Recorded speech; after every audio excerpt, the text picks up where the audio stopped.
अमरावती विभाग स्नातक निर्वाचन क्षेत्र से विजयी धीरज लिंगाड़े की जीत का जश्न अभी भी जारी है। धीरज लिंगाड़े के होम टाउन बुल्ढाना में उनका जोरदार सत्कार किया गया। खास बात तो ये है कि इस दौरान धीरज लिंगाड़े के ससुराल वालों ने अपनी खुशी जताते हुए भी पुनेरी पगड़ी पहनाकर उनका सत्कार किया। विधान परिषद चुनाव में महाविकास आघाड़ी के धीरज लिंगाड़े की जीत से पूरे अमरावती विभाग में जश्न का माहौल है। धीरज लिंगाड़े के होम टाउन बुल्ढाना में महाविकास आघाड़ी के सभी दल द्वारा भव्य आयोजन किया जा रहा है। बुल्ढाना जिले के जयस्तंभ चौक के गांधी भवन में भी सत्कार कार्यक्रम का आयोजन किया गया। ये सत्कार कार्यक्रम इसलिए भी खास रहा क्योंकि धीरज लिंगाड़े के ससुर जी मुकुंद कोरवले ने अपने जमाई का बड़े ही प्रेम से सत्कार कर पुनेरी पगड़ी पहनाई। एक ससुर के लिए अपने जमाई का विधायक बनना बहुत बड़ी खुशी है। इसी खुशी को धीरज लिंगाड़े के ससुराल वाले सत्कार कार्यक्रम के जरिए जाहिर किए। इस कार्यक्रम के लिए कोलवले परिवार विशेष रूप से धुले से बुल्ढाना पहुंचे थे।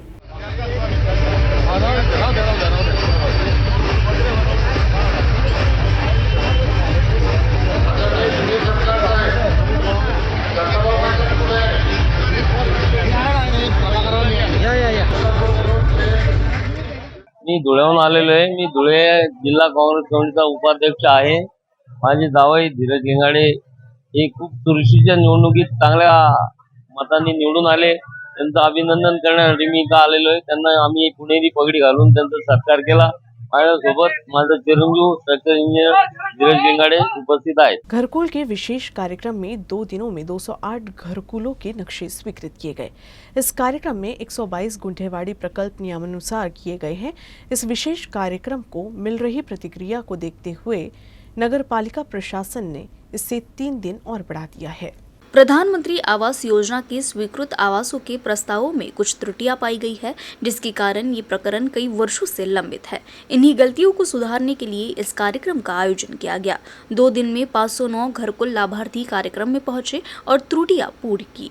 लाभार्थियों की प्रतिक्रिया को देखते हुए नगर पालिका प्रशासन ने समय सीमा बढ़ाकर घरकुल लाभार्थियों को राहत दी है। इस बीच इन 2 दिनों में नगर निगम प्रशासन ने 2008 घरकुलों के नक्शे स्वीकृत कर 122 प्रकरणों का निराकरण किया है। नगर निगम प्रशासन ने घरकुल लाभार्थियों से समय सीमा विस्तार का लाभ उठाने और त्रुटियों को दूर करने के लिए कार्यक्रम में आने की अपील की है। बीते कुछ दिनों से बोरगांव मंजू राष्ट्रीय महामार्ग पर बाईपास का निर्माण कार्य चल रहा है, लेकिन अधूरे निर्माण कार्य और फैली हुई गिट्टी के कारण नागरिकों को काफी परेशानियों का सामना करना पड़ रहा है। राष्ट्रीय महामार्ग का 4 लेन का कार्य प्रगति पर है। यह हाईवे बोरगांव मंजू गांव के बाहर से गुजरता है। बोरगांव मंजू राष्ट्रीय राजमार्ग पर पिछले कुछ दिनों से मुर्तजापुर से बोरगांव मंजू रेलवे स्टेशन से पलसो दही गांव तक नई बाईपास सड़क का काम चल रहा है। बोरगांव मंजू और बोरगांव मंजू से मुर्तिजापुर की ओर जाने वाली इस बाईपास सड़क का उपयोग अधिकांश किसान और खेतीहर मजदूर प्रतिदिन करते हैं। रोड पर गिट्टी और मुरुम के कारण कई चालक के गिरने और घायल होने की नियमित घटनाएं होती है। इस बाईपास पर बोरगांव मंजू से मुर्तिजापुर जाने वाले बाईपास का काम फिलहाल बंद है। काम बंद होने से जगह जगह धूल फैल गई है और इसका खामियाजा यात्रियों को भुगतना पड़ रहा है। अडानी समूह मामले को लेकर मोदी सरकार के खिलाफ कांग्रेस ने सोमवार को देशव्यापी हड़ताल का आह्वान किया है। इसमें बुल्ढाना जिले के खामगांव में पूर्व विधायक दिलीप कुमार सानंदा के नेतृत्व में LIC कार्यालय के सामने धरना दिया गया। बुल्ढाना जिले के खामगांव में LIC ऑफिस के सामने पूर्व विधायक दिलीप कुमार सानंदा के नेतृत्व में हुए विरोध प्रदर्शन में मोदी सरकार द्वारा LIC, भारतीय स्टेट बैंक और सार्वजनिक क्षेत्र के वित्तीय संस्थानों को अडानी उद्योग समूह में करोड़ों रुपए का निवेश करने के लिए मजबूर किया। इस मुद्दे को लेकर आंदोलन किया गया है। क्या LIC के 29 करोड़ निवेशकों और स्टेट बैंक के 49 करोड़ खाता धारकों को उनकी गाड़ी कमाई वापस मिलेगी? ऐसा भय उत्पन्न हो गया है। LIC और भारतीय स्टेट बैंक हमेशा देश का गौरव है।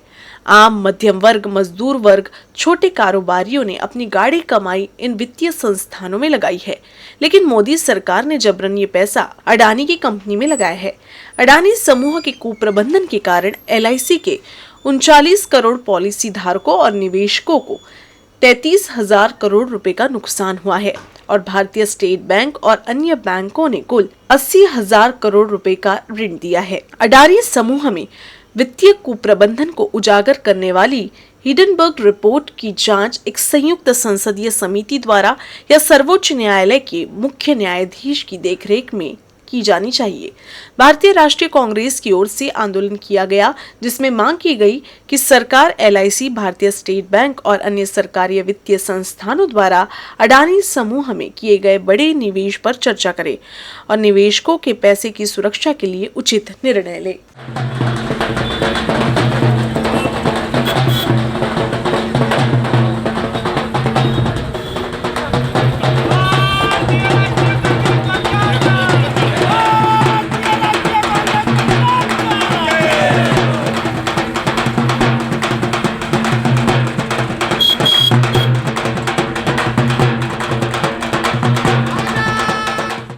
अडानी म्हणून जो उद्योजक आहे त्या अडानी ग्रुपचे जवळपास 72,000 कोटी रुपये मोदी सरकारने माफ केले। त्याप्रमाणे जेवढेही मोठे उद्योग आहेत, मग ती रेल असेल, लाल किल्ला असेल, वीज क्षेत्र असेल, एअरपोर्ट असेल, एअरलाईन्स असेल, जेवढी आहे क्षेत्र जे आहेत ते सर्व देण्याचं काम, अडानीला देण्याचं काम मोदी सरकारने केलेलं आहे। कोट्यावधी रुपयाचा घोटाळा यामध्ये झालेला आहे। निवडणूक उद्योगपतीवर मेहरबानी दाखवत LIC, state bank of India मधील सामान्य माणसाचा कष्टाचा जो पैसा आहे तो धोक्यात टाकण्यासाठी मोदी सरकार यांनी अडानी सोबत संगनमत करून देशाच्या जनतेचा विश्वासघात केलेला। शिक्षकों पर सेवानिवृत्ति के बाद के अधिकारियों के लिए अनशन करने की नौबत आ गई है। पेंशनर टीचर्स फोरम की ओर से अकोला में लंबित मामलों की ओर प्रशासन का ध्यान आकर्षित करने के लिए अनशन किया गया। सेवानिवृत्ति के बाद कुछ शिक्षकों के पिछले कुछ महीने के वेतन का तत्काल भुगतान, पदोन्नति के बाद अतिरिक्त वेतन वृद्धि का भुगतान, आदर्श शिक्षकों को अतिरिक्त वेतन वृद्धि का भुगतान, शिक्षकों की सेवानिवृत्ति लाभ में से कटौती की वापसी होनी चाहिए।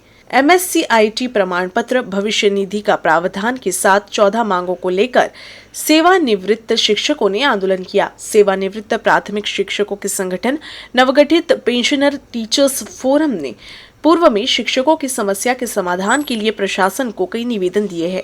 उसके बाद वो सीधे शिक्षक संचालक के पास गए, लेकिन अभी भी इस पर चर्चा की जा रही है क्योंकि मामला सुलझ नहीं रहा है, इसलिए शिक्षकों द्वारा आंदोलन किया गया।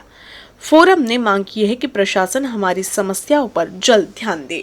आम्हाला फक्त हातावर तुऱ्या दिल्या जात आहे, पण आमच्या मागण्या अद्याप मंजूर झाल्या नाही।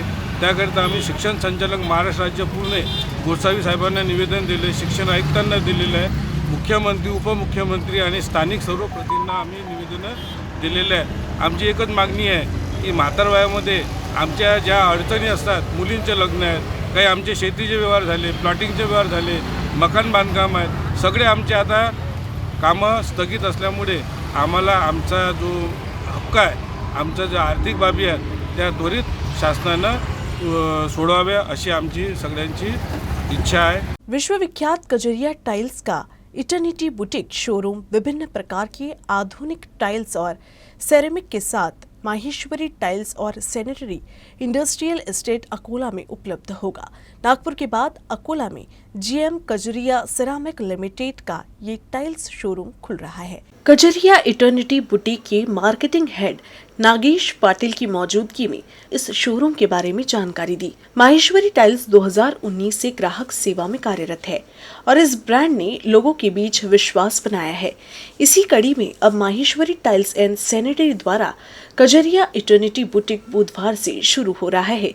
माहेश्वरी ने बताया कि इंडस्ट्रियल एस्टेट के फेज नंबर 3 में नेक्सेस शोरूम के सामने स्थापित इस सैनिटरी शोरूम में सभी प्रकार की टाइल्स, ग्रेनाइट, सैनिटरी घरेलू सामान उपलब्ध है। 8 फरवरी को आयोजित उद्घाटन समारोह में कलेक्टर नीमा अरोरा, जिला पुलिस अधीक्षक संदीप घुगे, जलगांव के आयुक्त DJ Pawar, Kajaria ceramics limited के महाप्रबंधक मुकेश मागला, PMC पनवेल के उपायुक्त VD डाके और अन्य गणमान्य व्यक्ति मौजूद रहेंगे। इंडस्ट्रियल एस्टेट स्थित हॉल में आयोजित इस समारोह में कई रंगारंग कार्यक्रमों का आयोजन किया गया है।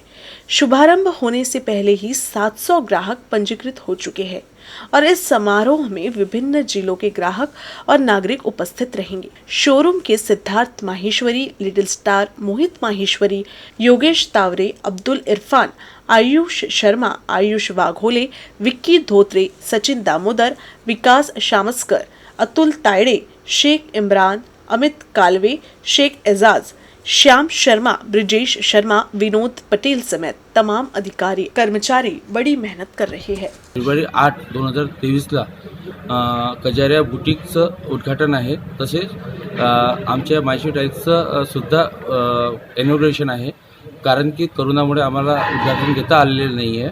त्यासाठी ते दोन्ही कार्यक्रम सोबत घेतलेले आहे। यामध्ये कजारियाचे GM मंगला सर आणि आपले जे SP साहेब ते येणार आहे, कलेक्टर सर, कमिशनर आणि बाकी जे गेस्ट आहेत ते सर्व या कार्यक्रम येणार आहे। याच्यामध्ये डीजेचा प्रोग्राम, डिनर दोन्ही प्रोग्राम ठेवलेले आहे। तसेच अनाथ मुलांसाठी डान्सचा प्रोग्राम आहे आणि अंध मुलांसाठी सॉंगचा प्रोग्राम इथं आयोजित केलेला आहे। तर आमचे जे कस्टमर आहे मायशी टाईल्सचे 500,000 जे कस्टमर आहेत ज्यांना आम्ही प्रयत्न केलेला आहे पत्रिका देण्याचा, काही पत्रिका त्यांना भेटल्या नसतील, इन्व्हिटेशन गेलं नसेल, तर कृपया या नम्र विनंतीला आवाहन करतोय की तुम्ही या कार्यक्रमात उपस्थित राहावे ही विनंती।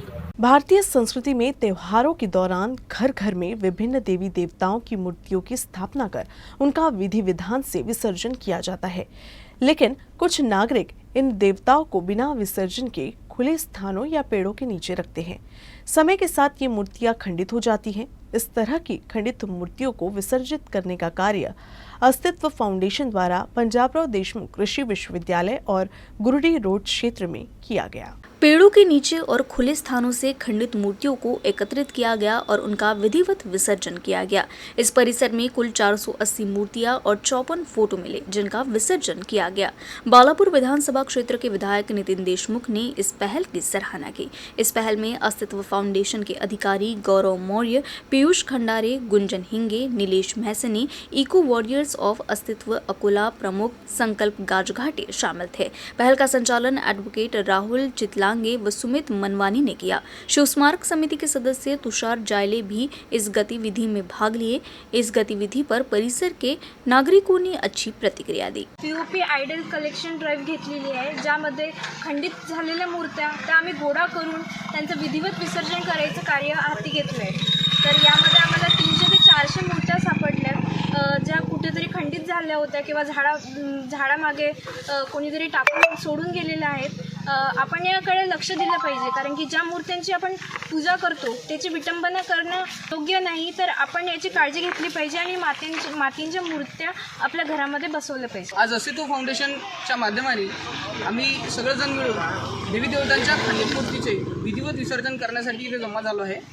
आज हा कार्यक्रम राबवण्यासाठी सर्व धर्मीय ज्या देवी देवतांच्या खंडित मूर्त्या आहेत यांचा मी विसर्जन करतोय। अकोला शहर के मध्य स्थित Lakshmi Narayan Radhakrishnan Toshniwal college of commerce के NCC कैंडिडेट्स ने पुनीत सागर अभियान के तहत नुक्कड़ नाटक प्रस्तुत कर जल स्रोत को स्वच्छ रखने के प्रति जन जागरूकता की। नुक्कड़ नाटक के माध्यम से दूषित पानी से फैलने वाले रोगों और जल स्रोतों की सफाई के बारे में जागरूकता निर्माण करने का प्रयास किया जा रहा है। समुद्र तटों, नदियों, झीलों और अन्य जल निकायों को साफ करने के लिए NCC द्वारा पुनीत सागर अभियान शुरू किया गया है। अभियान के माध्यम से जल स्रोतों को साफ रखने के महत्व के बारे में स्थानीय लोगों के बीच जागरूकता निर्माण करने का एक प्रयास किया जाता है। कैडेट्स ने प्लास्टिक प्रदूषण मुक्त पर्यावरण से संबंधित विभिन्न मुद्दों पर प्रकाश डाला। 11वीं महाराष्ट्र बटालियन के commanding officer colonel Bijoy Choudhury और लेफ्टिनेंट कर्नल चंद्रप्रकाश भडोला के मार्गदर्शन में नुक्कड़ नाटक का आयोजन किया गया। नुक्कड़ नाटक में छात्राओं ने भाग लिया। रावती जिले के दरियापुर तहसील के हिंगणी मिर्जापुर गांव के खेत में रखे तुअर के ढेर में अज्ञात व्यक्ति ने आग लगा दी। इस आग में किसान की पूरी फसल जलकर बर्बाद हो गई। अमरावती जिले के दरियापुर तहसील के हिंगनी मिर्जापुर के किसान भरत नवलकर ने अपने 10 एकड़ खेत पर लाखों रुपए खर्च कर तुअर लगाई थी। खेत में तैयार हो चुकी तुअर को काट कर खेत में ढेर कर रखा था, लेकिन किसी अज्ञात शख्स ने तुअर के ढेर में आग लगा दी। आग की वजह से पूरी फसल जलकर बर्बाद हो गई। इससे किसान भरत नवलकर को लगभग 4 लाख रुपए का नुकसान हुआ है। आग की खबर मिलने पर ग्रामीणों ने अपने स्तर पर आग बुझाने का भी प्रयास किया, लेकिन आग भीषण होने के बाद दमकल की गाड़ी को बुलाया गया, लेकिन तब तक पूरी फसल जलकर बर्बाद हो चुकी थी। किसान ने इस संबंध में पुलिस थाने में शिकायत दर्ज कराई है। पुलिस अब इस मामले में आगे की जांच कर रही है।